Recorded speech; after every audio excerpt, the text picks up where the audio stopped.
উপাচার্যের নিয়োগের দাবিতে দফায় দফায় বিক্ষোভ ও মানববন্ধন কর্মসূচিতে আবারও উত্তাল রংপুরের বেগম রোকেয়া বিশ্ববিদ্যালয়। এমনকি ব্লকেট কর্মসূচির মতো আন্দোলনের ডাক দেন শিক্ষার্থীরা। গত 5 আগস্ট আওয়ামী লীগ সরকার পতনের পর বিশ্ববিদ্যালয়ের উপাচার্য হাসিবুর রশিদ সহ প্রশাসনের গুরুত্বপূর্ণ 40টি পদে থাকা শিক্ষকরা পদত্যাগ করেন।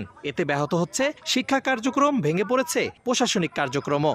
এমন পরিস্থিতিতে উপাচার্য নিয়োগের দাবিতে আন্দোলনে নামেন শিক্ষার্থীরা।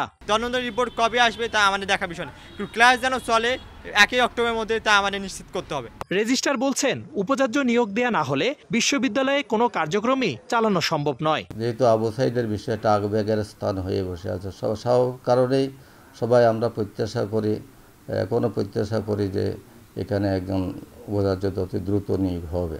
গুরুত্বপূর্ণ পদ থেকে শিক্ষকদের পদত্যাগের পর 1 মাসও স্বাভাবিক হয়নি ক্লাস পরীক্ষা। বর্তমানে বিশ্ববিদ্যালয়টির শিক্ষার্থীর সংখ্যা প্রায় 9000।